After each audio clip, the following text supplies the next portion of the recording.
Hello नमस्कार मेरे प्यारे साथियों। दोस्तों आप लोगों का बोर्ड एग्ज़ाम का पेपर है कक्षा 10 गणित, जो कि 27 फरवरी 2026 को होने वाला है। तो दोस्तों आप लोगों के लिए हम एमसीक्यू जो 20 बहुविकल्पी क्वेश्चन परीक्षा में आता है, उसका हम बहुत ही इम्पॉर्टेंट क्वेश्चन लेकर आए हैं। दोस्तों ये हर टॉपिक से हर क्वेश्चन आपको एक लेवल का यूनिक लेवल का क्वेश्चन कराएंगे, जो आपको परीक्षा में देखने के लिए मिलेगा। दोस्तों आइए हम देखते हैं अपने क्वेश्चन की तरफ। दोस्तों आप चैनल पे अगर नए हैं तो प्लीज़ चैनल को ज़रूर सब्सक्राइब कीजिएगा। दोस्तों ये इम्पॉर्टेंट क्वेश्चन लेकर के आए हैं, जो आपको हर साल परीक्षा में देखने के लिए मिलता है। दोस्तों हम पिछली बार भी वीडियो बनाए थे, जो कि उसमें से 15 प्लस क्वेश्चन पिछली बार आया था। दोस्तों इस बार भी हम उसी उम्मीद से आए हैं। अगर आप लोग इतना 30 बहुविकल्पी क्वेश्चन है, अगर आप लोग इतना क्वेश्चन कर लेते हैं, तो फिर आप लोगों को जो एग्ज़ाम है उसमें 20 में से इस बार दोस्तों 20 पूरा आने वाला है। अगर 20 नहीं तो 18-19 पक्का ही आएगा। दोस्तों आप लोग देख लेना ज़रूर से। आइए दोस्तों हम देखते हैं हमारा जो क्वेश्चन नंबर पहला है वो है क्या, a1 x plus b1 y plus c1 बराबर 0 तथा a2 x plus b2 y plus c2 बराबर 0 दो रैखिक समीकरण है। यदि a1 अपान a2 बराबर b1 अपान b2 बराबर c1 अपान c2 हो तो पूछ रहा है हमसे दोस्तों कि रेखाएं कैसी होंगी। रेखाएं समांतर है कि समपाती हैं कि प्रतिच्छेद करती हैं कि कोई नहीं हल है। दोस्तों आपको पता है कि जो चैप्टर 3 का क्वेश्चन है, अगर इसमें a1 अपान a2 बराबर b1 अपान b2 बराबर c1 अपान c2 होता है तो क्या रेखाएं क्या होती है दोस्तों, समपाती होती हैं। रेखाएं क्या होंगी दोस्तों, समपाती। समपाती का मतलब एक रेखा जो है दूसरी रेखा पर ही ऐसे ही गुजर रही है, यानी कि इसमें अपरिमित रूप से अनेक हल होगा। तो ऐसे रेखाएँ क्या होंगी, हमारा समपाती हो जाएंगे। ठीक है दोस्तों, तो हमारी रेखाएँ कैसी हो जाएंगी, समपाती हो जाएगा। दोस्तों दूसरा नंबर का क्वेश्चन हम देखते हैं। इसमें बोला है कि एक शून्येतर परिमेय संख्या व अपरिमेय संख्या का भागफल होगा। दोस्तों बोला है कि परिमेय संख्या के लेंगे और अपरिमेय संख्या के लेकर के भाग करेंगे, तो हमारा जो रिजल्ट आने वाला है दोस्तों हमेशा एक अपरिमेय संख्या ही आता है। ठीक है दोस्तों, इसका ऑप्शन नंबर सी करेक्ट हो जाएगा। ठीक है दोस्तों, आप लोगों को पता होना चाहिए कि जब एक परिमेय संख्या, मान लो कि हम एक परिमेय संख्या 3 लेते हैं, एक अपरिमेय संख्या करड़ी में 2 लेते हैं, हम चाहे इसका जोड़ करें, चाहे इसका घटाना करें, चाहे इसका दोस्तों हम गुणा करें, चाहे इसका हम दोस्तों भाग करें, जो भी चारों रिजल्ट आएगा, यानी जब भी आपसे बोलेगा कि एक परिमेय संख्या एक अपरिमेय संख्या का जोड़ करे, घटाना करे, गुणा करे, भाग करे, हमेशा रिजल्ट क्या आने वाला है, अपरिमेय संख्या ही आने वाला दोस्तों। ठीक है, इसका ऑप्शन नंबर कौन सा हो जाएगा, अपरिमेय संख्या हो जाएगा। ठीक है दोस्तों, आइए हम अगला क्वेश्चन देखते हैं। दोस्तों आइए तीसरा नंबर का क्वेश्चन देखते हैं। इसमें दिया है किसी बारंबारता बंटन का माध्य 12 और माध्यिका 15 है तो उसका बहुलक होगा। दोस्तों ये बहुत ही इम्पॉर्टेंट क्वेश्चन है, जो हर साल 7 पेपर होता है, 7 में से 7 में आ जाता है। दोस्तों इस सवाल को सॉल्व करने का एक ही फार्मूला है। फार्मूला भी दोस्तों पूछ लेता है, क्या होता है, बहुलक बराबर होता है 3 गुणे माध्यिका, 3 गुणे माध्यिका माइनस का क्या होता है दोस्तों, 2 गुणे माध्य। 3 गुणे माध्यिका माइनस 2 गुणे माध्य होता है। ठीक है दोस्तों, आइए हम इस पे सॉल्व करते हैं, देखते हैं।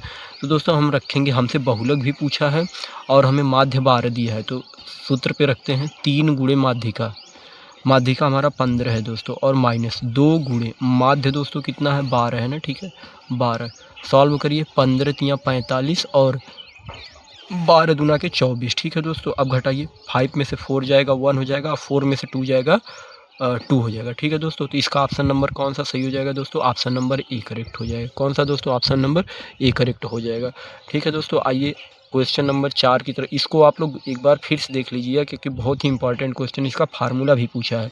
फार्मूला होता क्या है, बहुलक बराबर 3 गुणे माध्यिका माइनस 2 गुणे माध्य। इसका ऑप्शन नंबर कौन सा इस सवाल पे लगाएंगे तो ऑप्शन नंबर ए हमारा करेक्ट हो जाएगा। ठीक है दोस्तों, आइए क्वेश्चन नंबर 4 की तरफ देखते हैं।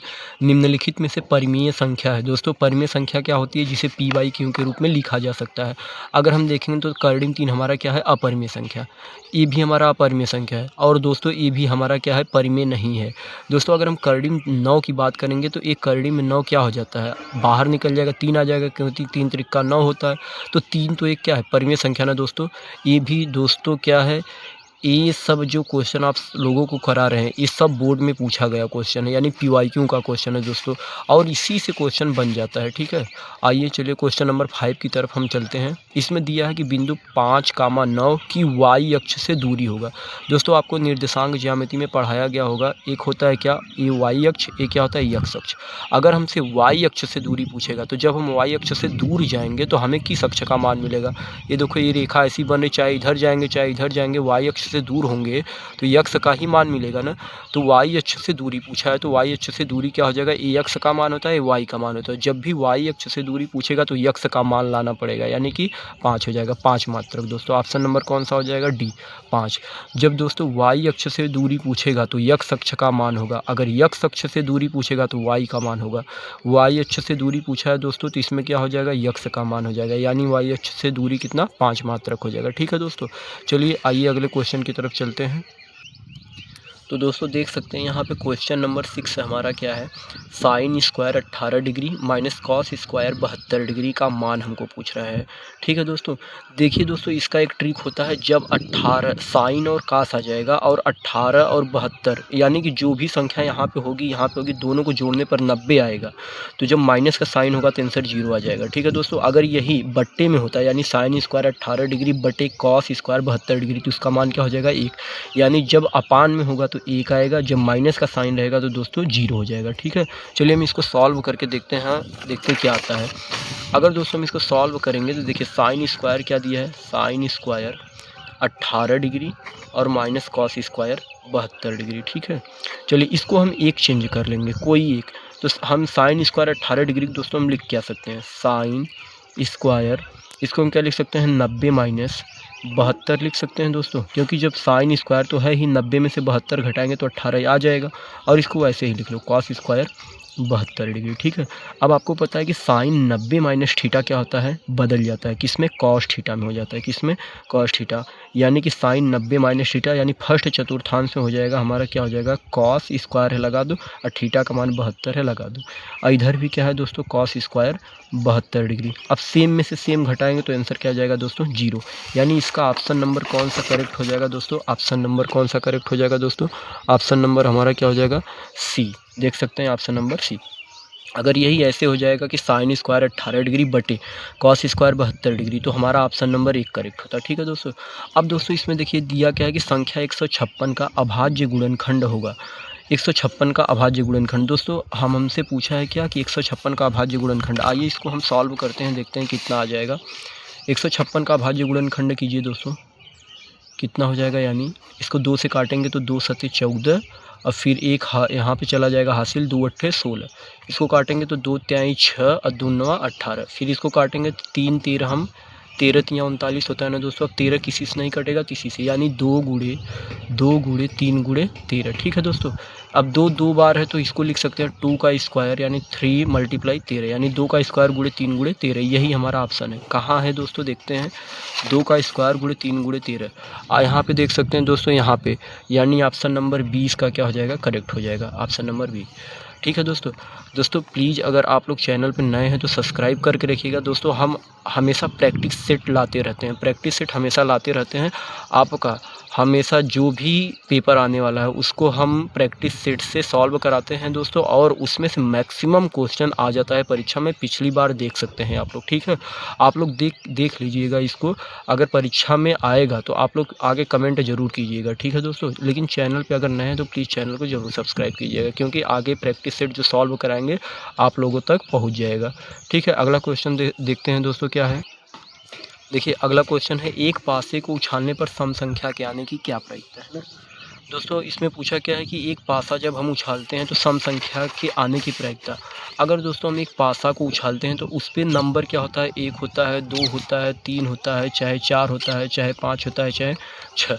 ठीक है दोस्तों, जब इसमें से कोई भी आ सकता है, लेकिन हमको क्वेश्चन में क्या पूछा है कि एक पासा उछालने पर सम संख्या के आने की प्रक्रिया।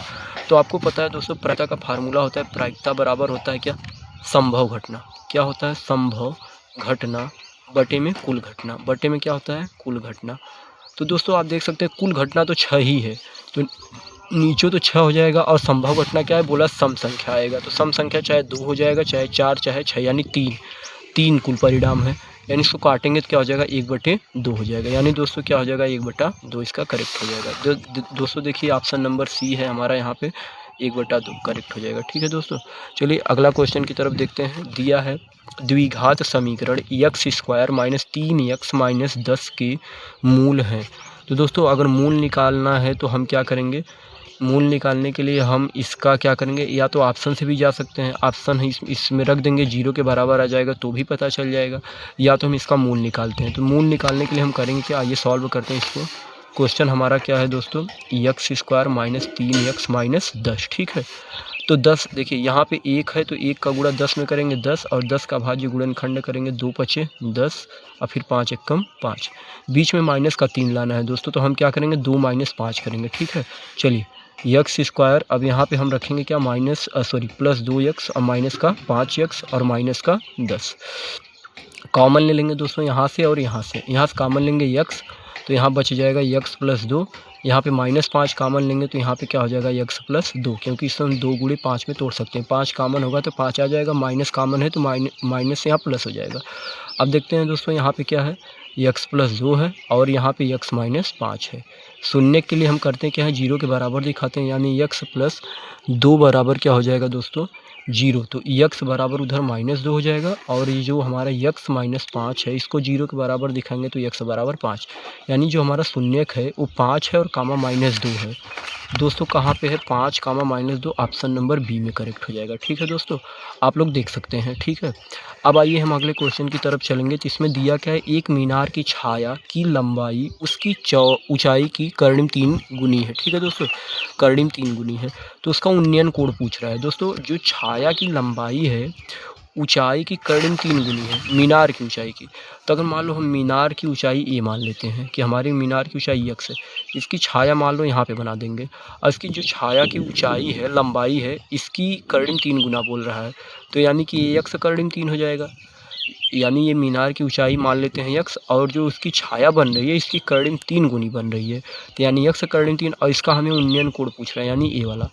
दोस्तों यहाँ पे हम करेंगे क्या, ABC देखते हैं। थीटा का मान पूछेगा तो हमें लंब है पता और आधार है, तो लंब बटे आधार क्या होता है tan थीटा, यानी tan थीटा बराबर क्या होता है लंब बटे आधार।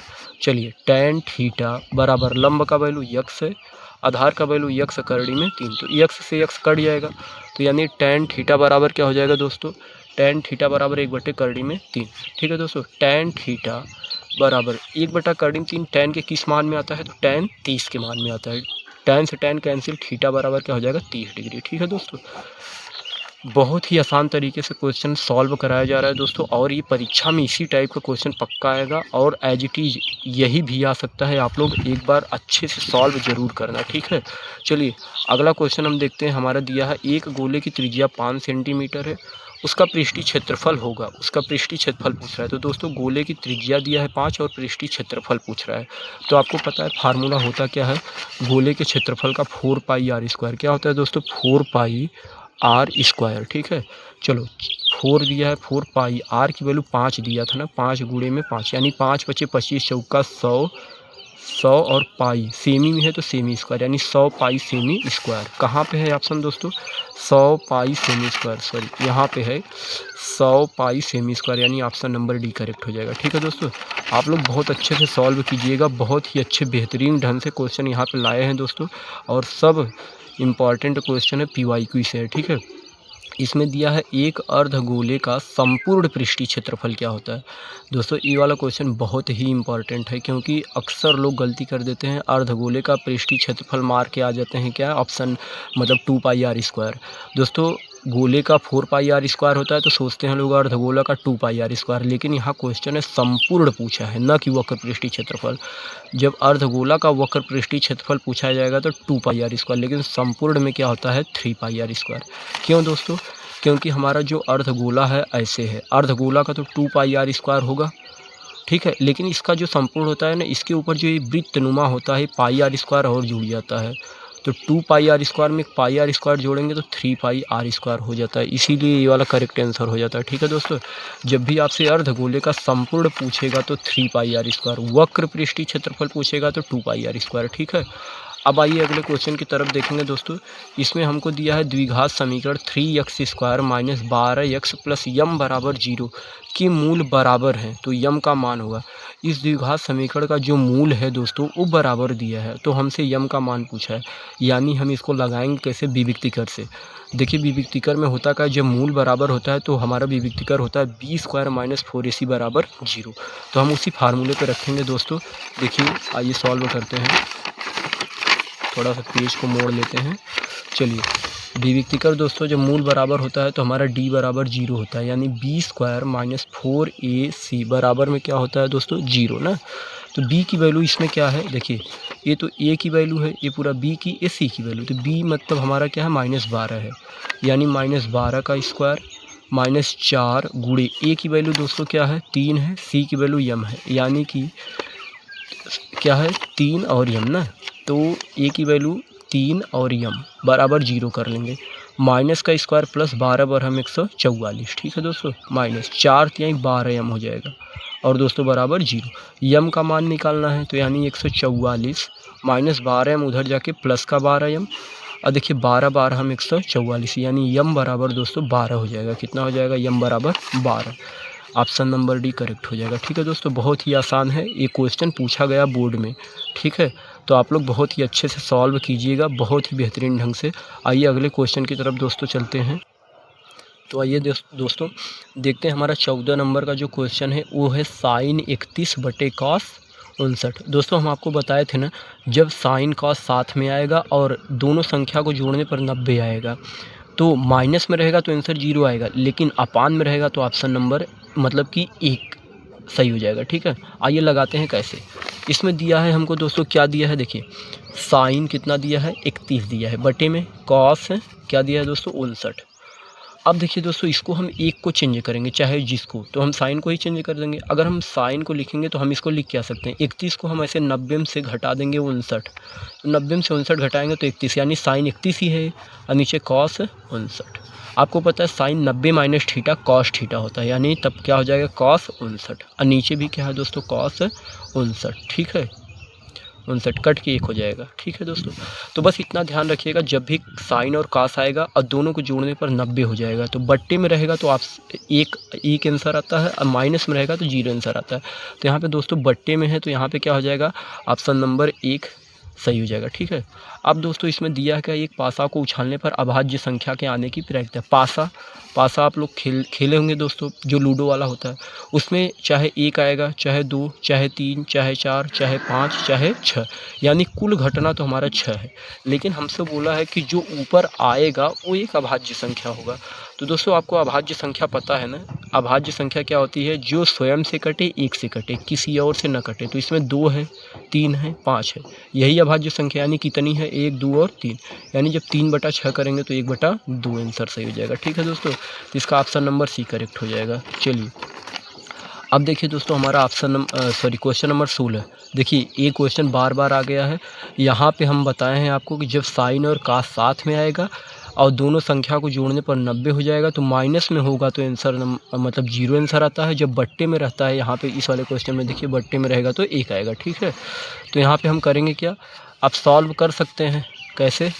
यहाँ पे दिया क्या है, साइन स्क्वायर 67 है। ठीक है दोस्तों, क्या है, sine square 67 minus cos square कितना है, 23, हाँ 23 है। ठीक है, चलिए एक को चेंज कर दो, तो इसको हम लिख क्या सकते हैं, साइन स्क्वायर, इसको 67 को हम क्या लिख सकते हैं, 90 में से 23 घटा देंगे तो 67 ही आएगा, माइनस कॉस स्क्वायर 23 डिग्री। ठीक है, थोड़ा सा देख लेंगे, और sine 90 minus theta cos theta, यानी कॉस स्क्वायर 23 माइनस, फिर यहाँ पे भी है कॉस स्क्वायर 23, एक कट जाएगा दोस्तों, सेम है, 0 आंसर आ जाएगा। ठीक है, इसका ऑप्शन नंबर सी करेक्ट हो जाएगा। चलिए अगला क्या है, द्विघात समीकरण 3x² माइनस 6x प्लस 4 बराबर 0 का विविक्तिकर पूछा है।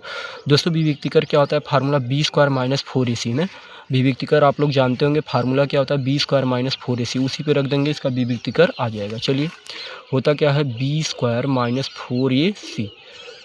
चलिए दोस्तों a की वैल्यू 3, b की वैल्यू -6, c की वैल्यू 4, तो रखेंगे b की वैल्यू क्या है, -6 का स्क्वायर -4, ac है ना, a की वैल्यू 3, c की वैल्यू 4, यानी गुणे में 3 गुणे में 4, माइनस का स्क्वायर प्लस हो जाता है 6 का स्क्वायर 36 माइनस 4 3 12 12 चौक 48। अब दोस्तों 36 में से 48 घटेगा नहीं ना, घटेगा तो माइनस में आएगा, यानी कि 8 में से 6 गया 2, 4 में से 3 गया 1, यानी माइनस का 12। कौन सा ऑप्शन सही हो जाएगा दोस्तों? -12, यानी ऑप्शन नंबर कौन सा हो जाएगा? डी करेक्ट हो जाएगा। ठीक है, डी विभक्तिकर का फार्मूला आप लोग याद कर लेंगे, क्या हो जाता है? बी स्क्वायर माइनस का 4ac, वही विभक्तिकर का फार्मूला होता है। दोस्तों चैनल में प्लीज़ नए हैं तो चैनल को ज़रूर सब्सक्राइब कीजिएगा। और यूपी बोर्ड का एग्ज़ाम चल रहा है दोस्तों, हम यूपी बोर्ड का जो पेपर है उसका सलूशन तुरंत और सबसे पहले देते हैं। तो दोस्तों आप लोग क्या कीजिएगा, चैनल को सब्सक्राइब कर लीजिएगा और वीडियो ज़्यादा से ज़्यादा शेयर कीजिए। आइए अगले क्वेश्चन की तरफ देखते हैं। इसमें दिया है संख्या 144 के अभाज्य गुणनखंड, यानी 144 का अभाज्य गुणनखंड करना है, फिर घातों का योग बताना है। ठीक है दोस्तों, आइए हम सॉल्व करते हैं इसको। चलिए दोस्तों एक पेज हम लेते हैं नया। यहाँ पे बोला है 144 का अभाज्य गुणनखंड है ना, तो 144 का अभाज्य गुणनखंड करो। सबसे पहले हो क्या जाएगा, 2 सत्ते 14 और 2 दूनी 4, और फिर काटेंगे तो 2 तिहाई 6 और फिर 1 हासिल 2 छंग 12। ठीक है दोस्तों, चलिए 2 1 कम 2 और 1 हासिल चला जाएगा 2 अट्ठे 16। इसको काटेंगे 2 9 18, फिर 3 तिरिक्का 9, फिर 3 1 कम 3। दोस्तों हमसे पूछा है घातों का योग, तो सबसे पहले हम देखिए इसको लिखेंगे क्या, 2 गुणे 2 गुणे 2 गुणे 2 गुणे 3 गुणे 3। 2 के कितने पेयर हैं यहाँ पे, 4 ठे हैं, तो 2 की पावर 4 कर सकते हैं, गुणे यहाँ पे 3 का स्क्वायर। घातों का योग पूछा है दोस्तों, 4 और 2, घात यही है ना, तो 4 + 2 करेंगे तो 6 हो जाएगा। इसका मतलब कि कौन सा ऑप्शन सही हो जाएगा, ऑप्शन नंबर सी करेक्ट हो जाएगा। ठीक है दोस्तों, अब दोस्तों यहाँ पे सबसे इम्पॉर्टेंट क्वेश्चन है जो कि बहुत लोग नहीं कर पाते हैं, आप लोग ध्यान रखिएगा। इसमें पूछा है केंद्रीय प्रवृत्ति की माप। दोस्तों क्या है केंद्रीय प्रवृत्ति की माप ना, तो आपको पता है जो केंद्रीय प्रवृत्ति का माप होता है उसमें क्या क्या आता है, पहले माध्य आता है, फिर दोस्तों क्या आता है, माध्यिका होता है, दोस्तों क्या होता है, माध्यिका, और क्या होता है, बहुलक होता है। इन्हीं तीनों को क्या बोलते हैं दोस्तों, केंद्रीय प्रवृत्ति की माप बोलते हैं। केंद्रीय प्रवृत्ति की माप क्या होती है, माध्य, माध्यिका और बहुलक। तो दोस्तों इसमें देखिए केंद्रीय प्रवृत्ति की माप है तो बहुलक आपको दिख रहा है ना, ऑप्शन नंबर डी करेक्ट हो जाएगा। क्योंकि हमने बताया ना जो केंद्रीय प्रवृत्ति का माप होता है वो चाहे माध्य होगा, चाहे माध्यिका, चाहे बहुलक। दोस्तों क्वेश्चन ऐसे भी पूछ सकता है केंद्रीय प्रवृत्ति की माप नहीं है। दोस्तों जब नहीं लगाएगा ना तो 3 ऑप्शन सही वाला देगा, 1 गलत वाला देगा, तो वही आपको टिक करना है। तो आप इतना ध्यान रखो जो केंद्रीय प्रवृत्ति का माप होता है वो माध्य भी होगा, माध्यिका भी होगा, बहुलक भी होगा। इसका ऑप्शन नंबर डी करेक्ट हो जाएगा। ठीक है दोस्तों, ऑप्शन नंबर कौन सा करेक्ट हो जाएगा, डी करेक्ट हो जाएगा। चलिए अगला क्वेश्चन दोस्तों देखते हैं क्या है। बोला है सह या भाज्य संख्या का युग्म है। दोस्तों सह या भाज्य संख्या क्या होती है, सबसे पहले दो संख्याओं का जब HCF यानी महत्तम समापवर्तक, 2 संख्याओं का महत्तम समापवर्तक 1 होता है तो उसे सह या भाज्य संख्या बोलते हैं। चलिए हम निकालेंगे यहाँ पे 18 और 25, इसका निकालेंगे दोस्तों। देखिए 18 और 25 इसका HCF जब निकालेंगे तो क्या हो जाएगा दोस्तों, हम क्या करेंगे उसी संख्या से इसको काटेंगे जो दोनों को काट देगा। तो दोस्तों मतलब कि ऐसी संख्या लेंगे जिस संख्या के पहाड़ा में दोनों नंबर आता है। तो दोस्तों ऐसी तो कोई संख्या है ही नहीं कि जिसके पहाड़े में 18 भी आ जाए 25 भी आ जाए। 2 के पहाड़ा में 18 तो आएगा लेकिन 25 नहीं आएगा, 3 के पहाड़ा में 18 आएगा लेकिन 25 नहीं आएगा, 5 के पहाड़ा में दोस्तों 25 आएगा लेकिन 18 नहीं आएगा। तो इसका केवल एक ही सलूशन है, एक के पहाड़ा में 18 भी आता है और 25 भी आता है। यानी दोस्तों इन दोनों का जो HCF होता है, क्या HCF क्या होगा दोस्तों, HCF होगा वो क्या होगा, 1 होगा। तो हमारा यही ऑप्शन करेक्ट हो जाता है। यानी 2 संख्याओं का म से 1 होगा तो वही संख्या सह या भाज्य संख्या होती है। ठीक है दोस्तों, चलिए अगले क्वेश्चन की तरफ चलते हैं। दोस्तों प्लीज़ चैनल पे नए हैं तो प्लीज़ चैनल को जरूर सब्सक्राइब कीजिए और एक क्वेश्चन आप लोग ज़रूर लगाइएगा, ये पक्का है कि बोर्ड में आने वाला है, आप लोग देख लेना। दोस्तों आप लोग देख लेना, मैं बता रहा हूँ बहुत ही इम्पॉर्टेंट क्वेश्चन हम खोज के लाए हैं जो पूरा सेट PYQ में पूछा गया है, ये पिछले बोर्ड एग्ज़ाम में पूछा गया सवाल है। ठीक है दोस्तों, शेयर भी वीडियो को कीजिएगा। तो चलिए अगले क्वेश्चन की तरफ चलते हैं। आइए दोस्तों देखते हैं क्वेश्चन नंबर 21 क्या है।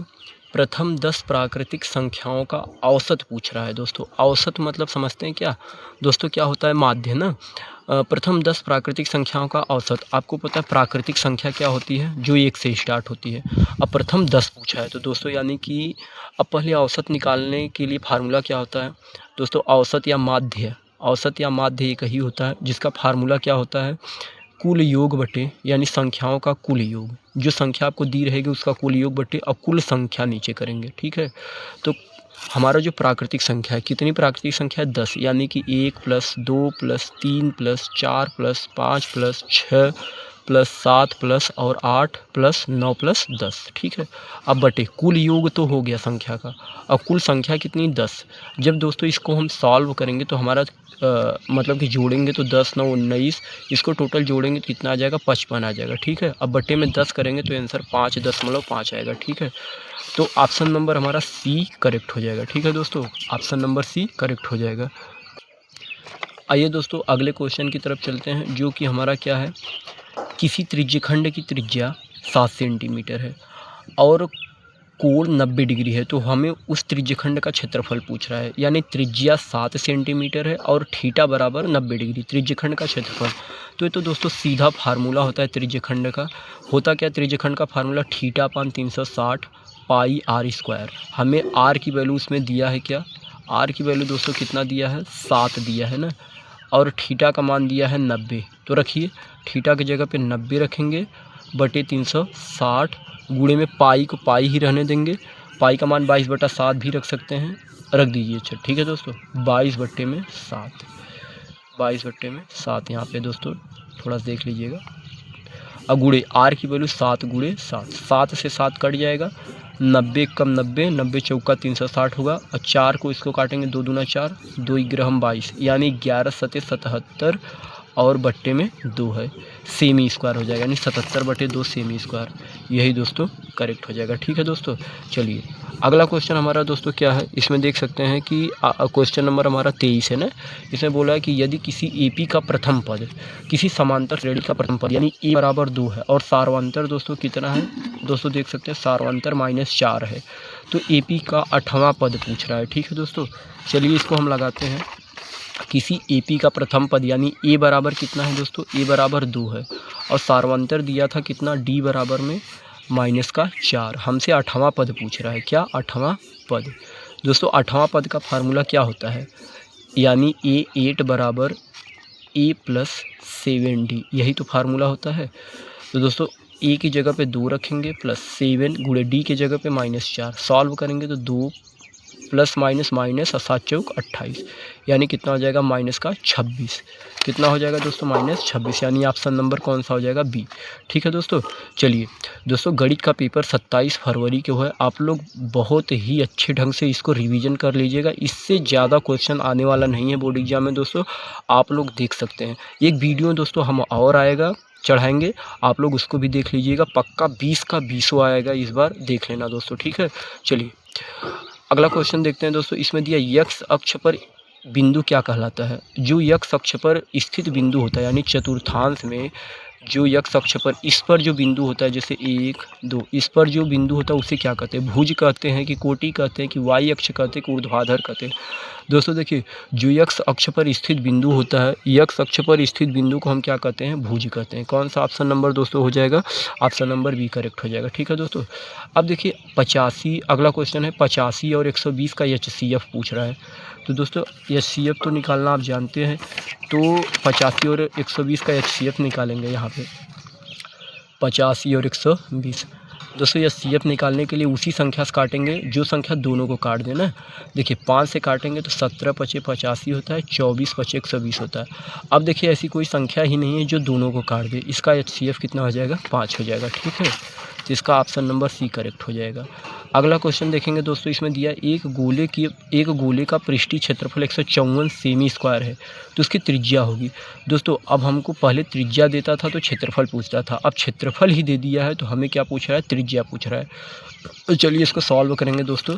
देखिए गोले का पृष्ठीय क्षेत्रफल है ना, तो गोले का पृष्ठीय क्षेत्रफल का फार्मूला होता क्या है दोस्तों, पहले ही देखिए। गोले का जो पृष्ठीय क्षेत्रफल होता है यानी क्षेत्रफल क्या होता है गोले का, 4πr²। ठीक है, हमको क्षेत्रफल दिया है कितना, 154 दिया है, बराबर 4π, त्रिज्या हमसे पूछ रहा है। ठीक है, चलिए देखिए दोस्तों पाई का भी मान रखना पड़ेगा यहाँ पे, क्योंकि पाई में आंसर नहीं है। ठीक है, चलिए 154 है ना, तो 154 को ऐसे ही रहने दो। अब ये जो 4 है, 4 इसको यहाँ पे कर लो, क्योंकि उधर गुणा में इधर आके भाग में हो जाएगा। ठीक है दोस्तों, अब यहाँ पे दोस्तों क्या हो जाएगा, पाई की जगह पे रखेंगे 22/7। अब यहाँ त्रिज्या वैसे ही रहने दो। अगर दोस्तों देखेंगे तो यहाँ पे 22 इधर गुणा में है, इधर आके भाग में, 7 इधर भाग में, उधर जाके गुणा में, यानी 154 गुणे में 7, ये 7 ऊपर चला गया और 4 गुणे 22 हो गया। अब बराबर r²। दोस्तों इसको हम क्या कर सकते हैं, काट भी सकते हैं ना। काटेंगे तो क्या हो जाएगा हमारा 22 7 154 होता है ना। और यहाँ पे हो क्या जाएगा 7 7 49 और नीचे 4 है, बराबर r²। दोस्तों हम क्या करेंगे, जब वर्गमूल निकालेंगे यानी स्क्वायर उधर जाके रूट बना लेगा, करड़ी बना लेगा, यानी करड़ी में 49 बटे कितना हो जाता है 4। जब इसको दोस्तों हम सॉल्व करेंगे तो r बराबर 49 का बाहर हो जाएगा 7 और ये 4 का बाहर हो जाएगा 2, यानी 7/2। 7/2 ऑप्शन कौन सा दोस्तों हो जाएगा, 7/2 का मतलब अगर उसको हम सॉल्व करेंगे दोस्तों कितना आ जाएगा, 2 3 6 और 2 5 10, यानी 3.5। ऑप्शन नंबर डी करेक्ट हो जाएगा। ठीक है दोस्तों, कौन सा ऑप्शन हो जाएगा, ऑप्शन नंबर डी 3.5। चलिए अगला क्वेश्चन देखते हैं दोस्तों। इसमें दिया है कि किसी AP -5 -1 3 7 का सार्वंतर पूछ रहा है। दोस्तों कितना आसान दिया, सार्वंतर मतलब इनमें कितना कितना का अंतर है। तो हम देख सकते हैं अंतर अगर निकालेंगे तो सार्वंतर निकालने का फार्मूला होता है A2 - A1, यानी पिछले में से अगला को घटा देंगे। तो दोस्तों अगर हम 7 में से 3 घटाएंगे तो देख सकते हैं यहाँ पे भी 4 आ रहा है। 7 में से 3 घटाएंगे तो 4। 3 में से जब हम 1 को घटाएंगे दोस्तों, 3 में से 1 घटाएंगे 2 आएगा, लेकिन यहाँ पे -1 है। जब 3 में से क्या घटाएंगे -1, तो माइनस माइनस प्लस हो जाएगा, यानी 3 + 1, यानी यहाँ भी 4 आ रहा है। तो इसका सार्वंतर कौन सा हो जाएगा, 4 हो जाएगा। ठीक है दोस्तों, चलिए अगला क्वेश्चन देखते हैं दोस्तों। इसमें दिया है कि बिंदु -7, 6 तथा बिंदु 9, -10 को मिलाने वाले रेखाखंड को मिलाने वाले क्या है दोस्तों, यहाँ पे देख सकते हैं रेखाखंड ना का मध्य बिंदु होगा। दोस्तों मध्य बिंदु पूछा है, तो मध्य बिंदु का फार्मूला क्या होता है, x1 + x2/2 और y1 + y2/2। चलिए इसको हम लगाते हैं। दोस्तों देख सकते हैं यहाँ पे हमारा ए जो हो जाएगा, ए x1 हो जाएगा, ए y1 हो जाएगा, ए x2 हो जाएगा, ए y2 हो जाएगा। तो मध्य बिंदु निकालने का फार्मूला क्या होता है, x1 + x2, यानी -7 + 9/2, x1 + x2/2। तो हम क्या करेंगे ना, x1 + x2/2 लगाएंगे तो क्या हो जाएगा, -7 + 9, यानी क्या हो जाएगा -7 + 9/2। तो जब 9 में से 7 घटाएंगे तो 2 हो जाएगा, नीचे में भी 2 है, कट के 1 हो जाएगा, यानी x का मान तो 1 आ गया। और जब y का मान निकालेंगे तो y1 + y2/2, यानी कि 6 + 10, माइनस है तो माइनस लगाएंगे, यानी 6 + -10, y1 + y2/2 क्या होता है, y1 + y2/2। अब नीचे 2 है दोस्तों। अब हम करेंगे क्या, माइनस है तो माइनस प्लस माइनस हो जाएगा, यानी 6 - 10/2, घटाएंगे तो -4/2, कट के -2 आ जाएगा। क्या हो जाएगा दोस्तों, -2 हो जाएगा। ठीक है, यहाँ पे क्या हो जाएगा, 2 दूना के 4। तो हम यहाँ पे देख सकते हैं हमारा कौन सा ऑप्शन, यानी y बराबर कितना हो जाएगा, -2। यानी दोस्तों इसका मतलब 1, -2। कौन सा ऑप्शन करेक्ट हो जाएगा, 1, -2, ऑप्शन नंबर ए करेक्ट हो जाएगा। ठीक है दोस्तों, कौन सा ऑप्शन करेक्ट हो जाएगा, 1, -2, यानी कि ई वाला ऑप्शन। चलिए दोस्तों अगले क्वेश्चन की तरफ बढ़ते हैं, क्या हो जाएगा हमारा। आइए दोस्तों, केवल 2 क्वेश्चन और रह गया है, इसको भी देख लेंगे, जो कि बोर्ड एग्जाम में पूछा गया है। दोस्तों बहुत ही इंपॉर्टेंट क्वेश्चन है, प्लीज़ आप लोग देखना ज़रूर से, देख के जाना, मत लाइक करना, सब्सक्राइब करना दोस्तों, लेकिन आप लोग ज़रूर परीक्षा में आप लोग ये क्वेश्चन ज़रूर आएगा, क्योंकि ये PYQ का है। ठीक है दोस्तों, हम यहाँ पे बहुत ही अच्छे तरीके से क्वेश्चन को लाए हैं, आप लोग देखकर ज़रूर जाइएगा। जो 27 फरवरी को पेपर है दोस्तों, आप लोग ना देखना ज़रूर, इसमें पक्का आएगा। देखते हैं दोस्तों, हमारा 2 ही क्वेश्चन और है।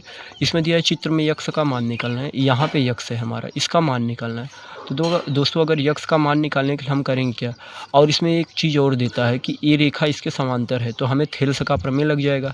जब किसी त्रिभुज में एक रेखा दूसरे के समांतर होती है तो थेल्स का प्रमेय क्या कहता है कि दोनों अन्य 2 रेखाएं समान अनुपात में विभक्त हो जाती हैं, यानी कहने का मतलब x/2 बराबर 3/4। ये 3 है, ये 4 है ना, तो अब क्रॉस मल्टीप्लाई कराएंगे तो 4x बराबर ऐसे 4x बराबर 6, यानी x बराबर 6 कितना आ जाएगा 4, काटेंगे तो 2 3 6 और फिर 2 दूना के 4, यानी 3/2। कितना दोस्तों हो जाएगा 3/2, यानी इसका ऑप्शन कौन सा हो जाएगा, 3/2 मतलब दोस्तों कितना आ जाता है 1.5, काटेंगे 1.5 दूना 3 होता है ना, यानी ऑप्शन नंबर कौन सा दोस्तों हो जाएगा यहाँ पे 1.5 सेंटीमीटर, यानी कि 1.5 सेंटीमीटर। अब दोस्तों देख सकते हैं लास्ट क्वेश्चन क्या है हमारे पास यहाँ पे। तो दोस्तों देखिए लास्ट क्वेश्चन है 30वां क्वेश्चन दिया है द्विघात बहुपद ax² + bx + c के मूलों का गुणनफल होगा। दोस्तों मूलों का गुणनफल बोला है। अगर किसी द्विघात बहुपद के मूलों का गुणनफल देता है तो दोस्तों सबसे पहले देखिए मूलों का योगफल क्या होता है। अल्फ़ा + बीटा बराबर होता है दोस्तों -b/a। अगर मूलों का योगफल पूछेगा तो ऑप्शन -b/a होता है। लेकिन इसमें पूछा क्या है कि मूलों का गुणनफल यानी अल्फ़ा × बीटा। मूलों का गुणनफल का फार्मूला होता है c/a। दोस्तों ये बहुत ही इंपॉर्टेंट क्वेश्चन है, क्या c/a। इसमें ऑप्शन कौन सा सही हो जाएगा, देखिए यहाँ पे c/a, option number C correct हो जाएगा। दोस्तों इस प्रकार से हमने आपको 30 क्वेश्चन प्रैक्टिस में करवाया, जो कि पूरा PYQ का क्वेश्चन है, क्लास 10 के कक्षा 10 गणित का है दोस्तों, जो कि 27 फरवरी को आप लोग को देखने को ज़रूर मिलेगा। दोस्तों बहुत ही आसान क्वेश्चन था, यहाँ पे देख सकते हैं बहुत ही बेहतरीन ढंग से हमने क्वेश्चन आपको सॉल्व करवाया है। दोस्तों आप लोग प्लीज़ एक सब्सक्राइब ज़रूर कीजिएगा और चैनल पे नए हैं तो प्लीज़ वीडियो को लाइक भी कीजिए, सब्सक्राइब और शेयर भी करना। दोस्तों आप लोग बहुत ही अच्छे ढंग से आप लोग सॉल्व करके वहाँ पे जाइए और लगाइए क्वेश्चन। और दोस्तों हम पेपर का सॉल्यूशन भी दे देते हैं सबसे पहले, तो आप लोग देख सकते हैं। और चैनल पे नए हैं तो प्लीज़ सब्सक्राइब ज़रूर करना। ठीक है दोस्तों, जय हिंद।